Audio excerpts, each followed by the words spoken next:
सन्माननीय उपमुख्यमंत्री देवेंद्रजी फडणवीस साहेबांना विनंती करतो। माननीय मुख्यमंत्री महोदय, उपमुख्यमंत्री महोदय, माननीय आठवले साहेब, तटकरे साहेब, दरेकर साहेब, सदाभाऊ, प्रसादजी, निवडणुकीचा शंखनाद झालाय। अर्थात आमच्याकरता शंखनाद झालाय, काहींकरता ऐलान झालाय। पण आज या निमित्ताने आमच्या महायुती सरकारने 2-2.25 वर्षामध्ये जे काही कार्य केलेलं आहे त्याचे एक रिपोर्ट कार्ड आपल्यापुढे आम्ही ठेवतो आहोत। अर्थात हे संक्षिप्त रिपोर्ट कार्ड आहे, कारण आपल्याला ठळक बाबीच तुमच्यापर्यंत पोहोचवता येतील। सविस्तर त्यातला प्रत्येक मुद्दा आणि त्या घटकांकरता केलेली कामं याची पुस्तिका आहे, त्याच्यामुळे ती काही आपल्यासमोर ठेवणं आम्हाला आत्ता संयुक्तिक वाटत नाही, ते आपल्यापर्यंत आम्ही पोचवू। एक महाराष्ट्राच्या जनतेच्या लक्षात आलं असेल, स्थगिती सरकार गेल्यानंतर गती आणि प्रगतीचं सरकार हे गेल्या 2-2.25 वर्षामध्ये महाराष्ट्राने बघितलेलं आहे। आणि ज्या वेगाने मुख्यमंत्री एकनाथरावजी शिंदे यांच्या नेतृत्वातील सरकारने या महाराष्ट्रामध्ये ट्रान्सफॉर्मेशनल, पूर्णपणे परिवर्तन करणाऱ्या अशा प्रकारच्या योजना आणल्या, या निश्चितपणे आमच्या कामाची गती आणि महाराष्ट्राची प्रगती या दोन्ही गोष्टी सांगणाऱ्या आहेत। खरं म्हणजे ज्याचा उल्लेख या ठिकाणी झाला की महाराष्ट्र हे पहिलं राज्य आहे की ज्या राज्याने शेती विजेकरता स्वतंत्र शेतकरी वीज कंपनी स्थापन केली। या कंपनीच्या अंतर्गत 14,000 मेगावॅट वीज निर्मितीचं काम सुरू केलं सोलरच्या माध्यमातून, आणि पुढच्या 15 ते 18 महिन्यामध्ये म्हणजे आत्तापर्यंत त्यातलं 1-1.5 मेगावॅट पूर्ण पण झालं। 15 ते 18 महिन्यात याचं सगळं काम डिलिव्हर होईल आणि त्यानंतर महाराष्ट्रातल्या शेतकऱ्यांना 365 दिवसा वीज ही आम्ही उपलब्ध करून देऊ। हा एक अत्यंत क्रांतिकारी निर्णय आणि काम, ही घोषणा नाही, याचं प्रत्यक्ष काम जमिनीवर आम्ही सुरू केलेलं आहे। आणि 8.5 रुपयांनी जी वीज पडायची ती वीज आता केवळ 3 रुपयाला पडणार आहे। त्यामुळे महाराष्ट्र सरकारचे 10,000 कोटी रुपये बजेटमधले आणि 5,000 कोटी रुपये क्रॉस सबसिडीचे आम्ही यातनं वाचवणार आहोत। आणि याच्याच आधारावर आम्ही शेतकऱ्यांना मोफत विजेची योजना आणली। आणि म्हणूनच जे अजितदादांनी सांगितलं की मागच्या काँग्रेसच्या सरकारमध्ये घोषणा केली आणि नंतर बदलून गेले, कधी प्रिंटिंग मिस्टेक सांगितली, असा हा निर्णय नाही, तर अतिशय वेल थॉट, विचारपूर्वक कृती करून आणि पुढचे वर्षानुवर्ष हा निर्णय चालेल अशी व्यवस्था करून आम्ही हा निर्णय घेतला आहे। आणि म्हणून शेतकऱ्यांना विजेचं बिल माफ जे केलेलं आहे ते भविष्यात देखील सुरू राहील आणि त्यांना दिवसा 12 तास वीज मिळेल। दुसरा महत्त्वाचा आम्ही निर्णय केला की शेतकऱ्यांना मागेल त्याला सौर पंप केवळ 10% पैसे भरायचे आणि त्याला सौर पंप मिळेल। 25 वर्ष विजेचं बिल येणार नाही, 5 वर्ष सगळी देखरेख ही सरकार करेल। चोरीला गेला तर इन्शुरन्स आहे, तुटफूट झाली तर इन्शुरन्स आहे, आणि मागितल्यानंतर 3 महिन्यात त्याच्या शेतीमध्ये तो पंप लागतो, ही पण व्यवस्था आपल्या सरकारने केली आहे। त्यामुळे विजेच्या बाबतीत शेतकऱ्याला चिंतामुक्त करण्याचं काम हे आपल्या सरकारच्या माध्यमातून या ठिकाणी झालेलं आहे। आणि मला असं वाटतं की शेतकऱ्यांनी देखील त्याचं प्रचंड स्वागत केलं, कारण अगदी 5,000 रुपयापासून तर 50,000 रुपयापर्यंत बिलं जी आहेत ही शेतकऱ्यांची माफ झालेली आहेत। दुसरं, सिंचनाच्या क्षेत्रात देखील या सरकारने अभूतपूर्व कामगिरी केली आहे। खरं म्हणजे जे काही मध्यंतरी महाविकास आघाडीचं सरकार होतं, या सरकारमध्ये एकाही प्रकल्पाला सुधारित प्रशासकीय मान्यता दिली नाही। त्यामुळे सिंचनाचं काम पूर्णपणे ठप्प होतं. आत्ता या सरकारमध्ये 145 प्रकल्पांना त्या ठिकाणी सुधारित प्रशासकीय मान्यता दिलेली आहे, ज्यामुळे 22,73,000 हेक्टर सिंचन क्षमता तयार होईल. आणि आपण बघा, सगळ्या महाराष्ट्रातल्या दुष्काळी भागामध्ये ही सगळी प्रकल्प आपण त्या ठिकाणी मान्य केलेली आहेत. अनेक दुष्काळी भागातले कामांची सुरुवात केलेली आहे. म्हणजे अगदी पश्चिम महाराष्ट्रातला दुष्काळी भाग असो, मराठवाड्यातला असो की विदर्भातला असो, कामांची सुरुवात देखील झालेली आहे. आणि सगळ्यात महत्त्वाचं, जे अशक्यप्राय वाटायचं, नदीजोड प्रकल्प, वैनगंगा, नळगंगा, पैनगंगा नदीजोड प्रकल्प 90,000 कोटी रुपयाचा, नार पार गिरणा नदीजोड प्रकल्प आपण केला.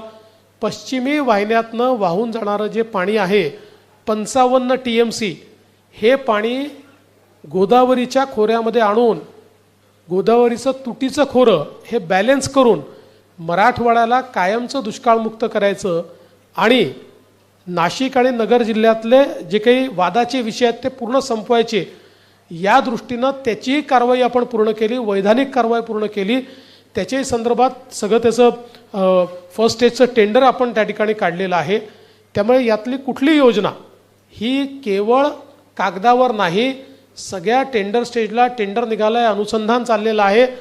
अशा प्रकारे सिंचनाच्या क्षेत्रामध्ये प्रचंड मोठं काम हे आपल्या सरकारने या 2-2.5 वर्षामध्ये या ठिकाणी केलेलं आहे. वेगवेगळे जे घटक आहेत, मग आपले निराधार असतील, विधवा असतील, पोलीस पाटील असतील, ग्रामसेवक असतील, अंगणवाडी सेविका असतील, कोतवाल असतील, होमगार्ड असतील, आशाताई वर्कर असतील, एकही असा घटक नाही की ज्या घटकाला आपल्या सरकारने दिलासा दिला नाही. आता काल परवाच होमगार्डचे जे मानधन आहे ते दुप्पट आपल्या सरकारने केलं आणि या सगळ्या घटकांना भरघोस अशा प्रकारची वाढ देऊन त्यांच्याही जीवनामध्ये परिवर्तन करण्याचं काम केलं आहे. तसंच वेगवेगळे जे समाज आहेत, मग त्यात आगरी समाज असेल, कोळी समाज असेल, गवळी समाज असेल, मासेमारी करणारे असतील, यंत्रमाग असतील, कुंभार समाज असेल, चिंपी समाज असेल, लोहार समाज असेल, सोनार समाज असेल, आर्यवैश्य समाज असेल, तेली समाज असेल, वेगवेगळ्या समाजांचे त्या ठिकाणी आपण महामंडळं तयार करून आणि त्या माध्यमातून लक्षित घटक म्हणून त्यांच्याकडे आपल्याला कसं लक्ष देता येईल हा प्रयत्न केला. आणि त्याचवेळी आपण अण्णासाहेब पाटील आर्थिक विकास महामंडळाच्या माध्यमातून 1 लाखापेक्षा जास्त मराठा तरुणांना उद्योजक करण्याचं काम याच सरकारने या ठिकाणी केलेलं आहे. मध्यंतरी तर जे 2.5 वर्षाचं सरकार होतं त्या सरकारने अण्णासाहेब पाटील आर्थिक विकास महामंडळांना कुलूप लावलेलं होतं, त्याला काहीही त्या ठिकाणी मदत करण्यात आली नाही. पण आज मोठ्या प्रमाणात हे काम आपण करतोय. अर्थात सहज उल्लेख करतो की पहिल्यांदाच पत्रकार आणि वृत्तपत्र विक्रेता यांचाही विचार या सरकारने केलेला आहे, हे देखील मला या निमित्ताने नमूद केलं पाहिजे. इन्फ्रास्ट्रक्चरच्या सेक्टरमध्ये सरकारने केलेलं काम अभूतपूर्व आहे आणि हे आपल्याला सांगायची गरज याकरता नाही की हे काम सोशल सेक्टरचं काम दिसत नाही, पण इन्फ्रास्ट्रक्चर सेक्टरचं काम आपल्याला पाहायला मिळतं. मग ते समृद्धी महामार्गाचं काम असो, ग्रामीण रस्त्यांचं काम असो, नवीन महामार्गांचं काम असो की मुंबई आणि MMR रिजनमधलं वेगवेगळ्या प्रकारचं ते माननीय मुख्यमंत्री सांगतील म्हणून मी त्याच्या डिटेलमध्ये जात नाही. पण मला असं वाटतं की इन्फ्रास्ट्रक्चरच्या क्षेत्रात या सरकारने जे काम केलेलं आहे ते अभूतपूर्व अशा प्रकारचे. आणि वाढवणसारखं बंदर, खरं म्हणजे हे जे काही वाढवण बंदर आहे हे महाराष्ट्राला पुढचे 25-30 वर्ष महाराष्ट्राची आणि देशाची अर्थव्यवस्था हे वाढवण बंदर चालवेल. कारण आज देशाचं 60% कंटेनर ट्रॅफिक JNPTचं पोर्ट हे हँडल करतं. JNPTपेक्षा 3 पट मोठं जगातल्या पहिल्या 10मध्ये येणारं वाढवण बंदर, ज्याच्यामध्ये 10 किलोमीटर 20 मीटर डीप ड्राफ्ट आहे. जगातलं सगळ्यात मोठं व्हेसल देखील ज्या ठिकाणी येऊ शकतं. त्यामुळे भारताला आणि महाराष्ट्राला मॅरिटाईम ताकद जगातली या एका वाढवण बंदराने या ठिकाणी होणार आहे. आणि यातल्याही सगळ्या अडचणी आपल्या सरकारने दूर केल्या आणि त्या माध्यमातून मोठ्या प्रमाणात हे वाढवणचं बंदर या ठिकाणी केलं आहे. खरं म्हणजे एक गोष्ट मला अजून सांगायची आहे की आमचा विरोधी पक्ष एकीकडे टीका करतो की लाडकी बहीणचे पैसे देणार कुठनं आणि मग मुलींना मोफत शिक्षणाचे पैसे देणार कुठनं, सरकारजवळ पैसे नाही आहेत. आणि दुसरीकडे त्यांचे नेते म्हणतात की आमचं सरकार आलं तर आम्ही 1500चे 2000 करू, आमचं सरकार आलं तर आम्ही कर्जमाफी करू, आमचं सरकार आलं तर आम्ही. त्यांनी विरोधकांनी पहिले हे ठरवलं पाहिजे की सरकारकडे या योजना चालवायला पैसे आहेत की नाही आहेत. जर पैसे असतील तर ते पुढचे कर्जमाफी करू शकतील. आम्ही तर ज्या योजना सांगितलेल्या आहेत आणि यापुढेही काही योजना आम्ही आमच्या जाहीरनाम्यात घोषित करणार आहोत. प्रत्येकाच्या पाठीशी पूर्ण आर्थिक पाठबळ उभं करूनच आम्ही योजना जाहीर करू. पण विरोधी पक्ष मात्र टोटली कन्फ्यूज दिसतोय. एकीकडे ते म्हणतात बजेटमध्ये पैसे नाही आणि दुसरीकडे ते नवनवीन योजना स्वतः मात्र घोषित करतात. तर मला असं वाटतं की एक प्रकारे त्यांचा पर्दाफाश हा या माध्यमातून निश्चितपणे होतोय. पण एक गोष्ट या निमित्ताने मला सांगायची आहे आणि विशेषतः लाडक्या बहिणींना मला सांगायची आहे की बघा, ऑलरेडी काँग्रेस पक्षाचे नेते हे कोर्टामध्ये लाडकी बहीण योजना बंद करण्याकरता पोचले आहेत.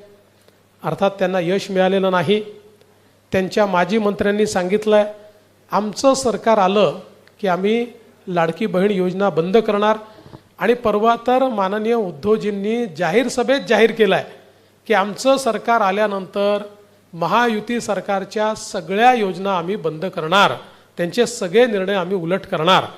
त्यामुळे मुळातच जसं 2.5 वर्ष आधीच्या महायुती सरकारचे सगळे निर्णय बंद करून महाराष्ट्राला कुलूप बंद करून यांनी ठेवलं होतं, तसंच पुन्हा स्थगिती सरकार आणून महाराष्ट्राला कुलूप बंद करण्याचा यांचा प्रयत्न आहे, जो कधी यशस्वी होणार नाही.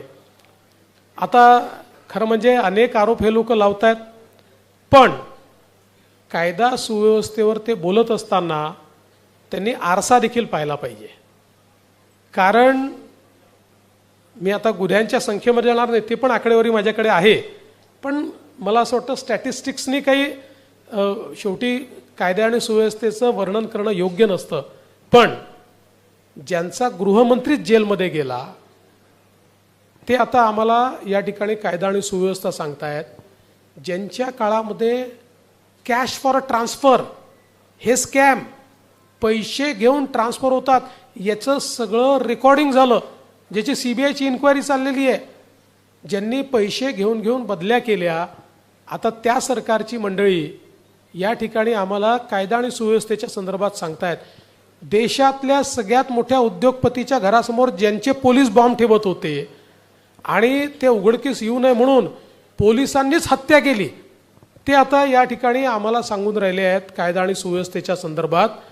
ज्यांनी कोरोनाच्या काळामध्ये पत्रकारांना घरून ओढून जेलमध्ये टाकलं, ते आता कायदा आणि सुव्यवस्थेच्या संदर्भात आणि लोकशाही कशी राहिली पाहिजे या संदर्भात आम्हाला त्या ठिकाणी सांगून राहिलेले आहेत. आणि ज्यांनी कोरोनाच्या काळामध्ये आरोपींना सुरक्षित प्रवास करता यावा म्हणून गाड्या उपलब्ध करून दिल्या, ते आता कायदा आणि सुव्यवस्थेच्या गोष्टी करतायत. खरं म्हणजे मी इतक्या गोष्टी माझ्याकडे आहेत, मी एवढंच सांगतो, निश्चित काही घटना घडलेल्या आहेत, यापूर्वी देखील त्यापेक्षा गंभीर घटना घडल्या आहेत, पण त्याच्यावर हे कधी बोलले नाहीत. पण अर्थात आता कुठली घटना बोलली तर बोलण्याचा अधिकार आहे. राज्य सरकारने कुठलीही घटना घडल्यानंतर तात्काळ कारवाई केलेली आहे आणि त्या ठिकाणी आरोपींना पकडण्याचं काम आपण केलेलं आहे. अन्यथा आपण जर बघितलं पाहिजे तर त्यांच्या काळामध्ये निर्भयाच्या ज्या गाड्या होत्या, निर्भया पथकाच्या गाड्या, या नेत्यांच्या सुरक्षेकरता वापरल्या जात होत्या. हिंगणघाटच्या गंभीर घटनेमध्ये ज्या मुलीला जाळून टाकलं दुर्दैवाने, तिला कंपेन्सेशन अनाऊन्स केलं, 2 वर्ष कंपेन्सेशन दिलं नाही. आमचं सरकार आल्यानंतर त्या परिवाराला आम्ही त्या ठिकाणी कंपेन्सेशन दिलं. यांच्या काळामध्ये कोविडचा स्वॅब घेताना महिलांची काय अवस्था झाली हे मला बोलताना देखील या ठिकाणी लाज वाटते. त्यामुळे मला असं वाटतं की केवळ नरेटिव्ह तयार करणं एवढा एकमेव प्रयत्न त्यांचा आहे. आम्ही महिलांना मदतही करू आणि महिलांना सुरक्षितही ठेवू आणि जिथे महिलांच्या सुरक्षेवर कोणी घाला घालण्याचा प्रयत्न करेल त्याच्यावर कडक कारवाई देखील या ठिकाणी आमच्या सरकारच्या माध्यमातून केली जाईल. मी या निमित्ताने एवढंच सांगतो, या सरकारने अतिशय गतीनं काम केलेलं आहे. महाराष्ट्र वेगानं प्रगतीकडे चाललेला आहे. देशाच्या FDIच्या 52% पैसा FDI गुंतवणूक महाराष्ट्रात येते.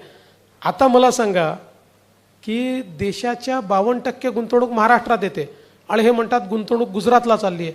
खरं तर मला असं वाटतं की गुजरातचे खरे ॲम्बेसेडर जर कोणी असतील तर ते महाविकास आघाडीचे आहेत. कारण जे गुजरात महाराष्ट्र 1 नंबरवर असताना यांना गुजरातच दिसतो. हे गुजरातचंच गुणगान करतात. गुजरातचं गुणगान गाणारे महाविकास आघाडी. मी ज्या दिवशी आमचं सरकार आलं त्या दिवशी सांगितलं की 1 नंबर तुमच्या काळात महाराष्ट्र मागे गेला, गुजरात पुढे गेला, आमचं सरकार येऊ द्या. आलं. आता आमचं सरकार आलंय, आम्ही 1 नंबरवर जाणार. आम्ही 1 नंबरवर गेलो. आम्ही गुजरातलाही मागे टाकलं, कर्नाटकलाही मागे टाकलं, तमिळनाडूलाही मागे. अरे यांचं एकत्रित बेरीज जी आहे त्याहीपेक्षा जास्त गुंतवणूक आम्ही महाराष्ट्रात आणून दाखवली. पण हे मात्र आपलं रोज गुजरातचं गुणगान म्हणजे जगाला हेच सांगतात. महाराष्ट्र पुढे असून यांना पुढे असलेला महाराष्ट्र दिसत नाही. हेच रोज जगाला सांगतात की नाही गुजरात पुढे, गुजरात पुढे. मी या ठिकाणी आकडेवारी सहित सांगतो, महाराष्ट्रच पुढे आहे, महाराष्ट्रच पुढे राहील. महाराष्ट्राला कोणी मागे टाकू शकत नाही. यांनी किती वल्गना केल्या तरी महाराष्ट्र पुढे राहणार आहे. आमच्या मुख्यमंत्र्यांच्या नेतृत्वात या 2 सव्वा 2 अडीच वर्षामध्ये प्रचंड काम आमच्या सरकारने केलेलं आहे. त्याचं संक्षिप्त रिपोर्ट कार्ड आम्ही ठेवतोय. कालांतराने हळूहळू सगळ्या गोष्टी समोर ठेवू आणि मला विश्वास आहे की जनतेचा पाठिंबा आणि आशीर्वाद हा पुन्हा आम्हाला मिळेल आणि जे कामं राहिली आहेत ती कामं पुढच्या 5 वर्षामध्ये आम्ही करून दाखवू हा विश्वास मी व्यक्त करतो. धन्यवाद.